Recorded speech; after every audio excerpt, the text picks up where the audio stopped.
안녕하세요, 디그레이입니다. 자, 요즘 제너레이티브 인공지능, 즉 이제 생성형 인공지능이 굉장히 뜨고 있거든요.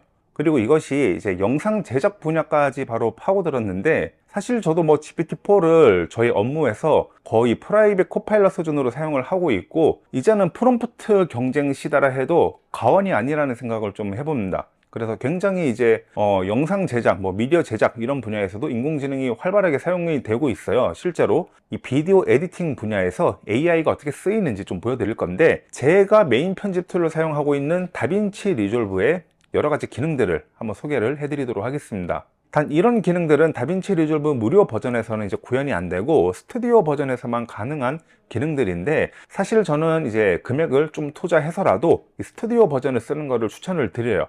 자, 그 이유는 오늘 소개하는 이 기능들을 보시면은 충분히 납득이 가실 겁니다. 자, 그러면 바로 시작을 해볼게요.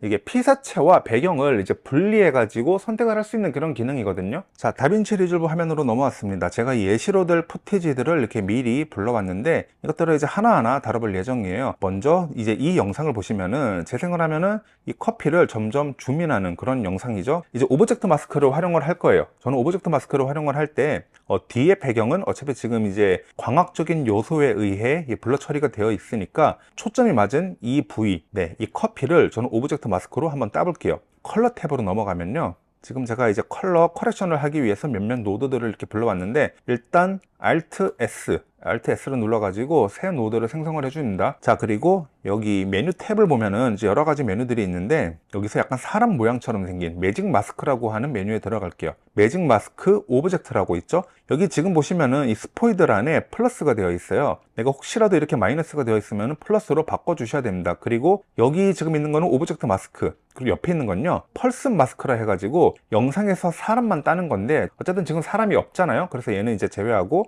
이 오브젝트 마스크를 보여드리겠습니다. 여기 플러스가 되어 있다라는 가정하에, 자, 이제 이 스포이드 모양이 이렇게 뜨는데 이렇게 모양을 따주면 돼요.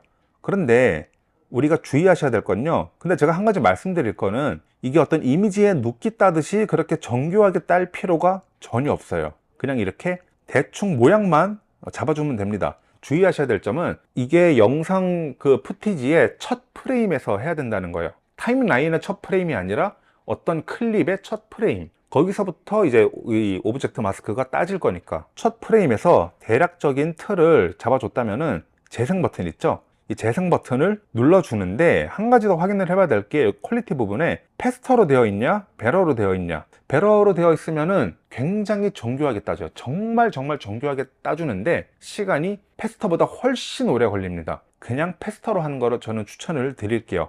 여기서 재생 버튼 눌러주면 돼요. 매직 마스크 트래킹이라 해가지고 이제 남아있는 프레임 동안 AI 인공지능이 이 오브젝트, 그러니까 피사체를 분석을 하기 시작합니다. 화면이 이동됨에 따라서 이 오브젝트가 어떻게 변형을 하는지 얘가 계속 이제 인공지능이 학습을 하고 있는 그런 상황이라고 보시면 돼요. 아무래도 이게 인공지능형 프로그램이다 보니까 트래킹이라는 용어보다는 학습이 좀 더 어울리겠네요. 자, 다 됐습니다. 다 된 걸 어떻게 알 수 있냐, 여기 초록색으로 체크 표시가 나 있고 이렇게 파란색 선이 이렇게 쭉 나 있죠. 소위 말해 눕기가 다 따진 거를 볼 수가 있어요. 저는 여기다 뭘 할 거냐면은 이 노드에다가 그대로 이펙트를 다시 눌러줘요. 가우시안 블러, 얘를 먹여줍니다. 근데 가우시안 블러를 먹이니까 뒤에 배경은 그대로 있는데 이 오브젝트만 뿌여졌죠. 그래서 인버터를 해줘야 돼요. 인버터 마스크를 눌러줘야 되는데 바로 이 아이콘입니다. 얘를 누르는 순간 이렇게 돼요. 이 커피만 더욱 또렷하게 초점이 맞고 뒤에 배경이 이제 훨씬 더 이렇게 블러 처리가 된 거를 볼 수가 있어요.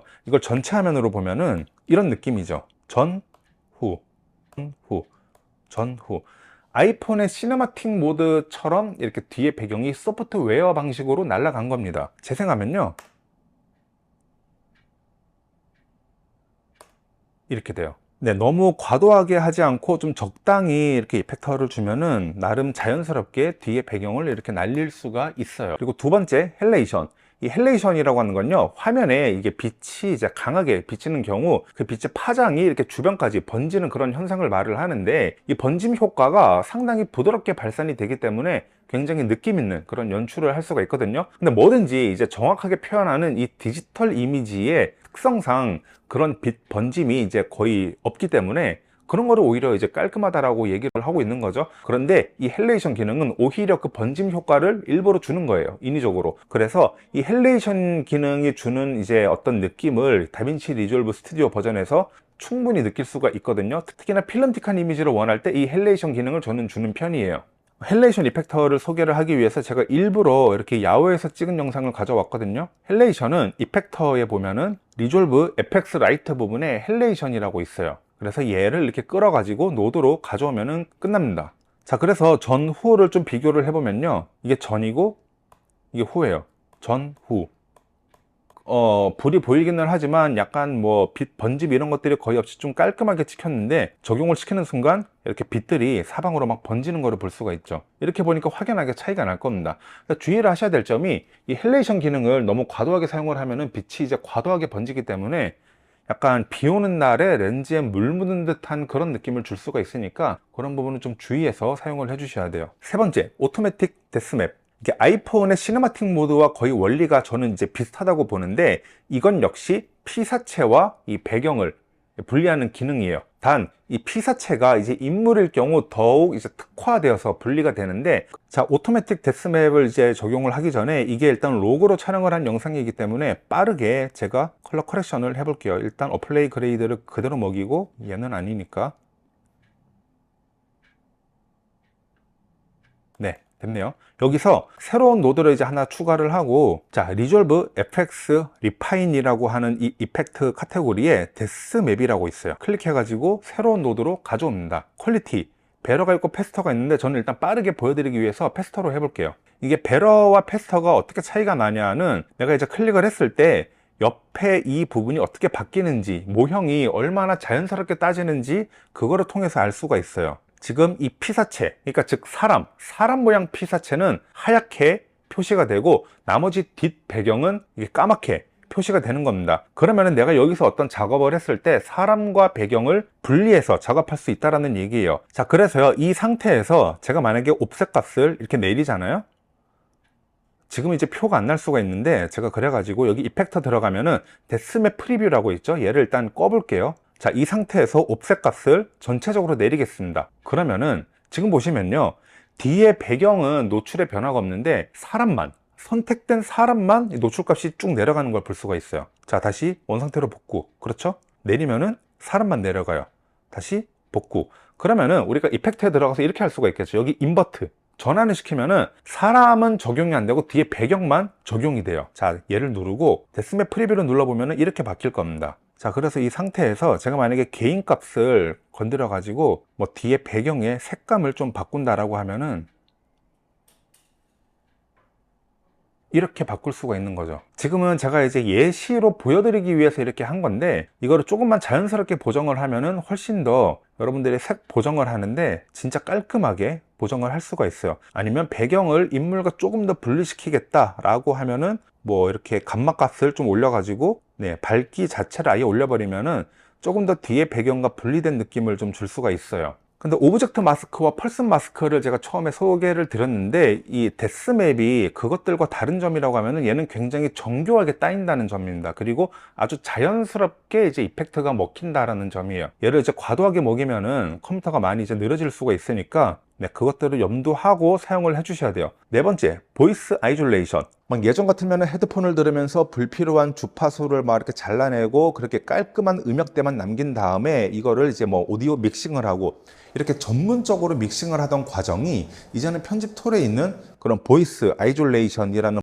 버튼 하나로 해결이 되고 있습니다. 다섯 번째, 다이얼로그 레벨러. 보이스 아이졸레이션이 소리를 깔끔하게 해주는 기능이라고 하면, 이 다이얼로그 레벨러는 소리가 약간 이렇게 들쭉날쭉한, 뭐 이렇게 소리가 작았다가 뭐 소리가 컸다가 이런 소리가 이제 왔다 갔다 하는 소리들을 평평하게 해주는 그런 기능이거든요. 그러니까 지금 이 오디오 파형만 보더라도 뭔가 들쭉날쭉한 소리들이죠. 근데 여기에서 그냥 얘 하나만 적용을 하면은 이렇게 소리가 균열하게 들리는 것을 볼 수가 있거든요. 자, 다이얼로그 레벨러 같은 경우도 마찬가지로 이 보이스 아이졸레이션 바로 밑에 있어요. 여기도 그냥 다른 거 만질 거 없이 얘 버튼 하나만 눌러주면은 바로 적용이 됩니다. 이렇게요. 끄고 켜고 소리가 조금 들쭉날쭉 할 거예요. 들어볼게요. 그쵸? 빨갛게 막 올라갔다가, 예, 낮은 부분에서는 또 마이너스 10까지 내려갔다가, 또 올라갈 때는 거의 0에 가깝게 됐다가, 그러니까 이게 소리들이 약간 균일하지 못하고 이제 왔다 갔다 하는 건데, 이것들을 다이얼로그 레벨러 한 번만 켜면은 소리들이 대부분의 소리들이 마이너스 10dB 주변에서만 계속 논다는 얘기인 거죠. 그리고 실제로 여러분들이 이제 유튜브를 하신다라고 하면은 이렇게 소리가 좀 균일하게 들리는 게 훨씬 좋아요.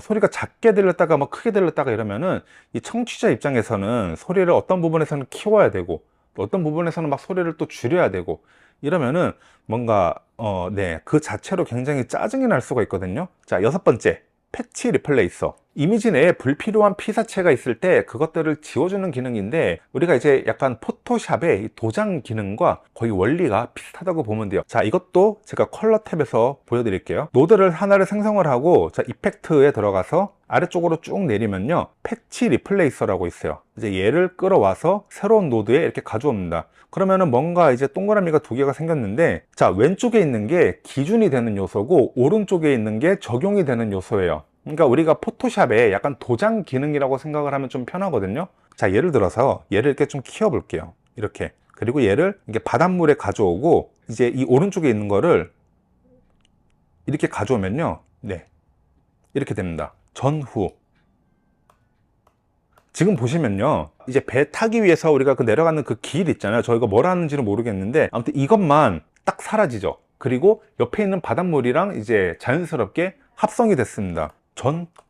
그래서 영상을 재생을 하더라도 네, 이런 식으로 계속 적용이 돼요. 근데 지금 이제 옆에 갈수록 보이는 건 왜 그러냐면은, 얘가 이제 아무튼 영상이다 보니까 움직이니까, 그래서 그런 것들을 이제 맞추려고 하면은 여기 패치 포지셔닝 있죠? 여기에서 네, 첫 프레임에서부터 이것들을 불을 다 켜줍니다. 이렇게. 그리고 얘가 이제 움직일 때마다 얘를 따라서 같이 이렇게 움직여주면 되는 거예요. 근데 얘를 좀 크기를 키우는 게 좋겠네요. 이렇게. 그래서 좀 재생을 하다가 좀 보일 것 같다 라고 하면, 여기 지금 이제 살짝 보이죠? 이쪽에. 그러면은 얘를 옆으로 이렇게 살짝 이동해 주면 돼요. 또 살짝 이동. 이렇게. 자, 그러면은 이렇게 됩니다. 그쵸? 왜냐? 이 기준이 되는 거는 가만히 있지만 적용이 되는 부분을 내가 이제 움직이는 모션을 주니까 얘가 거기 맞춰서 이렇게 움직여 주는 거죠. 그렇게 해서 이 패치 리플레이서도 활용을 할 수가 있다. 불필요한 피사체를 좀 내가 화면에서 없애고 싶다 할 때 굉장히 유용하게 사용할 수 있는 기능이고, 이제 예전에는 이런 것들이 정지된 이미지, 그러니까 포토샵 같은 그런 프로그램에서만 적용이 되던 게 이제 영상에서도 굉장히 자유롭게 사용을 할 수가 있는 거죠. 이것들이 바로 이제 인공지능의 발전이라고 할 수가 있고, 어쨌든 AI 기능이 이번에 다빈치 리졸브 18 버전에 뉴럴 엔진과 함께 탑재가 됐기 때문에 이것이 가능하다라고 저는 그렇게 생각을 하고 있어요. 그거를 영상에서 적용시킬 수 있게 만든 게 이 패치 리플레이서다. 자, 이 밖에도 얼굴을 인식을 해가지고 내가 얼굴을 이제 성형을 시켜주거나 뭐 피부를 매끄럽게 보정을 해주거나 하는 기능, 그리고 해상도를 뭐 8K나 6K로 업스케일 하는 기능 또한 이 스튜디오 버전만의 파워풀한 기능이라고 할 수가 있어요. 이것들이 대거 포함이 되어 있는 게 바로 다빈치 리졸브 스튜디오 버전인데, 인공지능 기능 또한 이런 스튜디오 버전에만 이제 탑재가 되어 있기 때문에 저는 차라리 여러분들이 조금 더 지출을 해가지고 스튜디오 버전을 쓰는 거를 추천을 드려요. 저의 경우에는 이 금액 투자해가지고 그냥 이런 기능들 씁니다. 영상 퀄리티를 올리려고 하는 측면에서 봤을 때 스튜디오 버전을 사용을 하는 것이 굉장히 합리적이다 라는 것이 이제 저의 결론입니다. 그래서 오늘 이렇게 AI 기능들을 소개를 해드렸고, 그리고 추가로 다빈치 리졸브 영상 편집 기초 강의가 보고 싶으신 분들은 제가 클래스 101에 최근에 이제 시작부터 끝까지 편집이 가능한 올인원 강좌를 올렸으니까요, 그 영상을 봐주셔도 되겠습니다. 자, 그러면은 저는 다음 영상에서 인사드리도록 할게요.